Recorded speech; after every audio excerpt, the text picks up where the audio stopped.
Na sequência do conjunto de webinars sobre ética e vida coletiva na voz das mulheres, que o Centro Filosofia e Género tem vindo a desenvolver, o webinar de hoje vai centrar-se no pensamento de Sheila Ben-Habib, especificamente na sua perspectiva teórica sobre os direitos humanos, ou mais concretamente ainda, sobre o direito dos outros a terem direitos.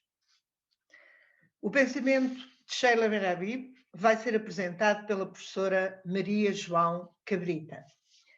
A professora Maria João Cabrita é professora no Departamento de Comunicação, Filosofia e Política da Universidade da Beira Interior e investigadora do Praxis, Centro de Filosofia, Política e Cultura. O trabalho da professora Maria João Cabrita tem-se centrado nos temas da democracia, da paz, dos direitos humanos e das migrações. Das suas últimas obras publicadas, destacaria as seguintes três: Global Justice and Women's Rights, Direitos Humanos e Migrações, e ainda Mulheres Migrantes, Trabalhos Precários e Ativismo. Agradeço muitíssimo à professora Maria João Cabrita ter tido a gentileza de colaborar neste conjunto de webinars. Ora, em primeiro lugar, gostaria de saudar todos e todas e agradecer o convite generoso da Fernanda Henriques para participar neste ciclo de webinars sobre ética e vida coletiva na voz das mulheres. Ele traga uma pequena reflexão com base na leitura de uma grande filósofa do nosso século, Sheila Ben-Habib, em torno da questão qual a nossa obrigação para com os outros. A filósofa turco-americana Sheila Ben-Habib é hoje uma das representantes maiores da teoria crítica e é no seio desta tradição que tem refletido e dialogado com os seus pares sobre as grandes questões éticas e políticas contemporâneas. O seu ensaísmo recai sobre temas como cidadania, democracia, direitos humanos e cosmopolitismo, feminismo e imigração. Recorrendo a pensadores como Kant, Hannah Arendt e Habermas. Do mesmo modo que Nancy Fraser e Iris Marion Young, Ben-Habib combina a teoria crítica com a teoria feminista. A sua crítica feminista tem por alvo a preocupação do homo economicus com a independência de planeamento e sobre a questão da autodeterminação das mulheres, tendo em consideração a mudança dos tempos. Ela acentua como a valorização da sua autonomia não equivale a desvalorizar-se as capacidades interpessoais e o contributo social do código feminino, ou seja, que a autonomia é distinta de autossuficiência e de vontade livre, e é facilitada pelo suporte de relações e é matéria de grau.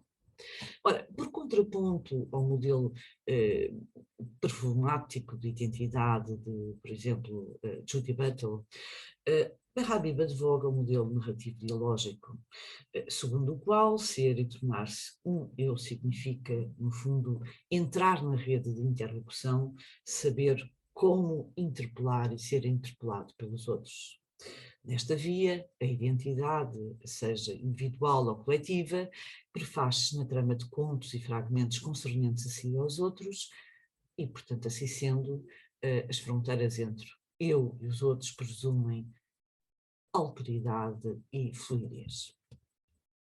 Ora, como acentua em Sexual Difference and Collective Identities, The New Global Constellation, na contemporaneidade o feminismo deve ser repensado no horizonte da nova constelação formada pela aproximação da integração global e da aparente fragmentação cultural.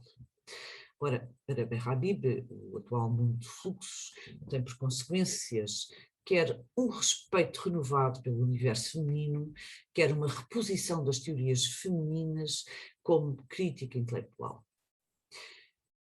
A preocupação da filósofa no horizonte desta nova constelação abarca os sujeitos a quem a comunidade humana não reconhece moral e politicamente como iguais, a saber, a quem não é reconhecido o direito a ter direitos, colocando a ênfase na inclusão do outro com base na compreensão da qualidade de membro como direito humano.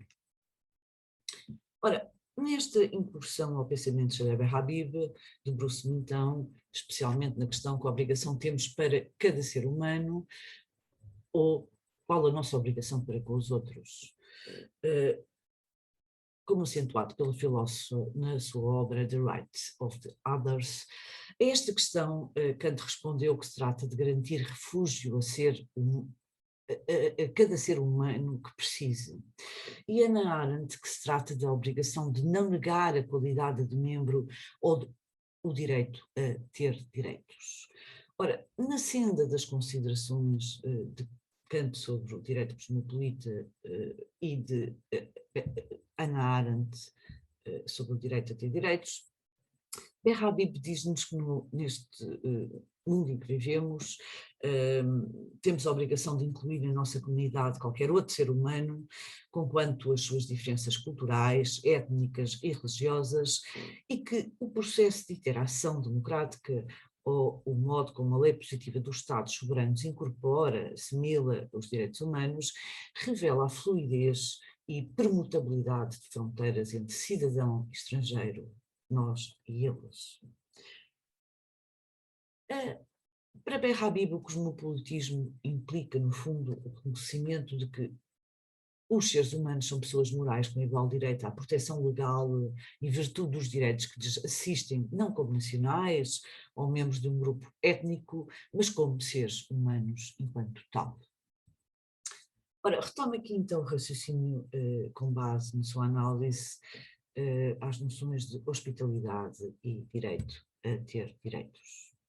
Para Kant, hospitalidade é um direito cosmopolita, o direito à permanência temporária em território estrangeiro, que nos é concedido com base quer na capacidade dos seres humanos se associarem, quer na construção jurídica da posse comum da superfície da terra. Ora, trata-se de um direito distinto do direito de visitante permanente, que deriva de um contrato de beneficência e é um direito irrecusável. Todavia, o que Kant não explica, segundo Habib, é se este direito cosmopolita pressupõe atos superrogatórios ou apenas o dever moral. Ou ainda se pressupõe a reivindicação moral relativa ao conhecimento dos direitos de humanidade na pessoa de qualquer outro. Com base no direito à liberdade externa, é possível, segundo Habib, desenvolver um sistema de direitos cosmopolita mais amplo que o kantiano. Neste sentido, diz-nos que, enfim, embora o direito de não devolução, segundo o qual, nos termos da Convenção de Genebra, os Estados não podem forçar os refugiados e requerentes de asilo a retornarem aos seus países de origem, quando isso coloque em risco a sua vida e liberdade. Não obstante este direito ter por base a reivindicação kantiana, os Estados tendem a contornar esta cláusula pela recolocação de refugiados em países terceiros. Bem, ao que de resto se assistiu, enfim, ao longo da crise de refugiados na União Europeia. Ora, o direito universal de hospitalidade é um dever imperfeito ou condicional, permite exceções e pode ser suplantado por motivos legítimos de autopreservação. Embora esta questão seja discutível, as políticas de asilo dos Estados tendem a sublimar essa condicionalidade, o facto destes deveres não gerarem bens básicos. Ao considerar a Constituição republicana como base original de qualquer tipo de Constituição civil, Kant pavimentou a passagem da compreensão westfaliana de soberania para a compreensão liberal de soberania. Todavia, hoje a soberania dos Estados está cada vez mais dependente do contexto internacional, da observância dos direitos humanos, do Estado de Direito e do respeito pela autodeterminação democrática. Diferentemente de Kant, que apreciou o direito à residência permanente como um privilégio soberano, Berhabib defende que o direito de qualidade de membro dos residentes temporários deve ser tido como um direito humano com base em princípios morais universais. Para ela, o paradoxo da legitimidade democrática evidencia as contradições estruturais entre ideais universalistas e republicanos da soberania evocados por Kant. Ora, se a discussão kantiana do direito à hospitalidade delineou um novo terreno na história do pensamento político, no qual se aventuraram as nações no pós-Holocausto, Hannah Arendt retomaria a questão da legalidade ambígua da lei cosmopolita, dissecando os paradoxos do sistema do Estado-nação. Enfim, o tratamento de seres humanos como supérfluos sob o poder totalitário tornou milhões de pessoas apátridas, negando-lhes o direito a ter direitos. Os apátridas foram privados dos direitos de cidadania, mas também de qualquer direito humano. Contrariando todas as declarações de direitos humanos, perder os direitos de cidadania era politicamente equivalente à perda de direitos humanos. Ora, como acentua a Hannah Arendt na segunda parte da sua obra Origens do Totalitarismo, o homem não perde a sua dignidade, mesmo que sejam violados todos os seus direitos humanos, mas vê-se expulso da humanidade, uma vez que perca a comunidade. Ora, a questão que se coloca, como sublinha Berhabib, é de saber que tipo de direito está em causa no direito a ter direitos. E, portanto, como analisa em The Rights of the Others, em o direito a ter direitos, o termo direito assume sentidos distintos na primeira e segunda aplicação. Na primeira aplicação, dirige-se à humanidade enquanto tal e ordena que reconheçamos a qualidade de membro em algum grupo humano. Ora, neste sentido, invoca o seguinte imperativo moral: trata todos os seres humanos como pessoas pertencentes a algum grupo humano e com direito à proteção do mesmo. Ou seja, trata-se aqui da reivindicação moral à qualidade de membro e de uma certa forma de tratamento compatível com a mesma. Já na segunda aplicação, uma vez que se seja membro de organização política e comunidade legal, ter direitos significa, por exemplo, que eu tenho uma reivindicação para fazer ou não fazer A e tu tens uma obrigação de não impedir-me de fazer ou não fazer A. Ou seja, esta aplicação do termo é jurídico-civil. Ora, nesta utilização, os direitos sugerem, então, uma relação triangular entre a pessoa titular dos direitos, os outros sobre os quais esse direito cria obrigações e a sua execução através de um órgão legal estabelecido, o aparelho do Estado, por exemplo, usualmente. Ora, se na primeira aplicação do termo a identidade das pessoas permanece, no fundo, em aberto e indeterminada, na segunda aplicação, estas são identificadas como uma específica comunidade jurídico-civil de consórcios que mantém uma relação de dever recíproco entre si. Ora, trata-se aqui, então, do dever de reconhecer alguém como membro, como alguém que é protegido pelas autoridades político-legais e que deve ser tratado como uma pessoa com direito a gozar de direitos.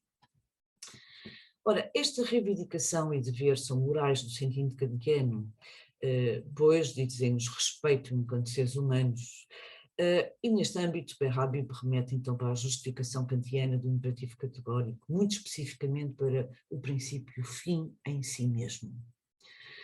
O direito a ser tratado como um fim em si mesmo impõe-nos deveres negativos, os quais nos obrigam a nunca agirmos de modo a violarmos o direito de humanidade na pessoa de qualquer outro. Trata-se do direito a ser-se tratado pelos outros de acordo com certos padrões de dignidade humana e valor, e é um direito violado em primeira instância e principalmente quando rejeitemos entrar na sociedade civil uns com os outros, ou seja, quando recusemos ser consórcios legais. Ora, para Arendt, o direito de humanidade concede-nos o direito a tornar-nos membros da sociedade civil, para usufruirmos do direito a direitos jurídico-civis. Ora, esta injunção moral contra a violação do direito de humanidade na pessoa individual fundamenta a reivindicação moral de não sermos hostilizados em terra estrangeira ou a reivindicação de hospitalidade temporária. Como sublinha a filósofa Berhabib, o direito cosmopolita fundamenta-se no direito de humanidade, no direito de liberdade que dele procede. Ora, porém, Arendt é cética relativamente a esta justificação. Trata-se, nas suas palavras, de uma forma de fundacionismo metafísico e, por isso mesmo, oferece uma solução política e não conceitual para os problemas colocados pela prerrogativa estatal das desnacionalizações.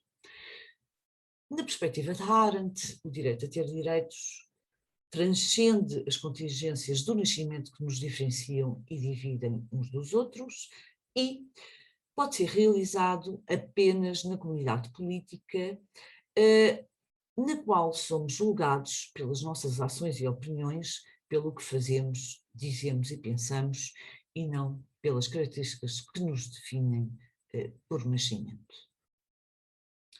Ora, Arendt defende um ideal cívico e não ético de política e pertença. A igualdade política tem o significado de reconhecimento mútuo no seio de um grupo de consórcios entre si como pessoas com direitos iguais. Ora, ideal político que tem por base o jus soli de decisão de cidadania. Ora, como acentua Berhabib, este diagnóstico de Arendt das tensões inerentes ao ideal do Estado-nação sugere que há um mal-estar mais profundo na estrutura institucional, uma perplexidade mais profunda sobre o declínio do Estado e o fim dos direitos do homem.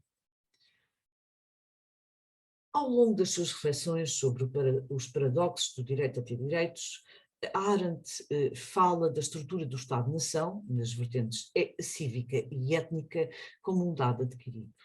Ora, diferentemente, Berhabib sugere que a experiência do Estado seja analisada nos seguintes termos. A formação do povo democrático, a sua história e cultura única, pode ser vista como um processo de transformação em andamento e experimentação reflexiva, com identidade coletiva num processo de interações democráticas. Para Berhabib é necessário reconceptualizar a contradição entre direitos humanos e soberania como aspecto inerente, conflituante da forma reflexiva da identidade coletiva nas democracias complexas, cada vez mais multiculturais e multinacionais. Ora, hoje, como acentua Berhabib, o direito a ter direitos significa o reconhecimento do status universal da pessoa, de cada ser humano, independentemente da sua cidadania nacional.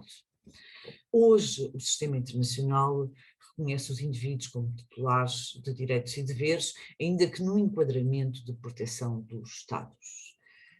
Ora, à luz da atualidade, pode-se dizer que Kant e muito depois Arendt não estivessem totalmente errados nas suas considerações sobre o conflito entre direitos humanos universais e reivindicações de soberania como paradoxo fundamental interno à ordem internacional centrada no Estado territorialmente delineado.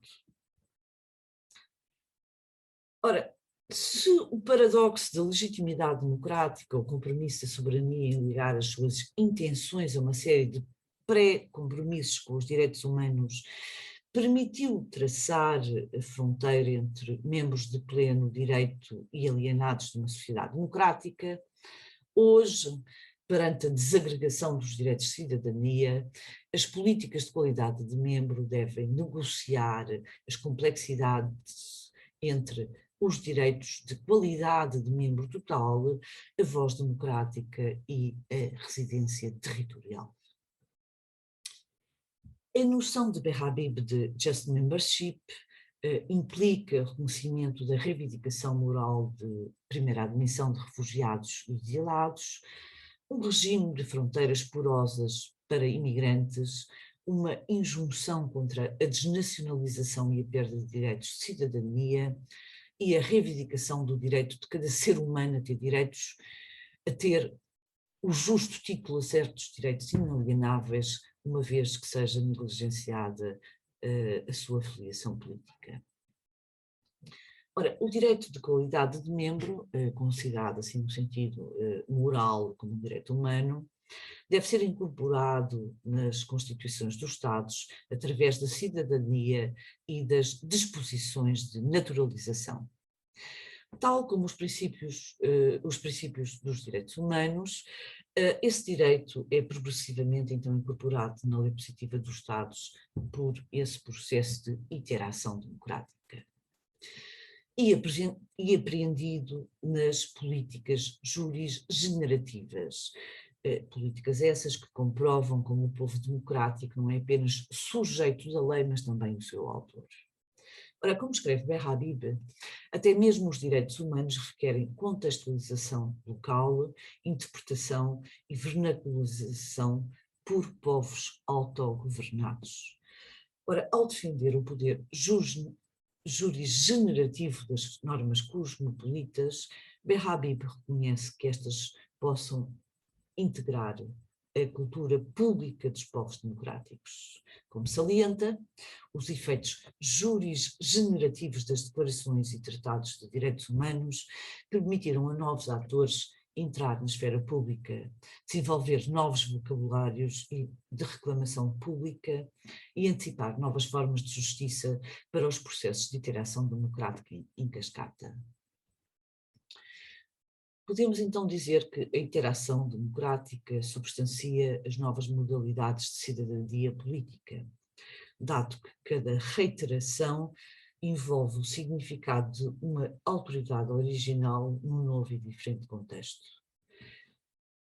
Na medida em que este processo decorre no âmbito das sociedades dos Estados, as políticas de acesso à cidadania devem ser tidas como deliberações com consequências multilaterais que influenciam outras entidades na comunidade mundial.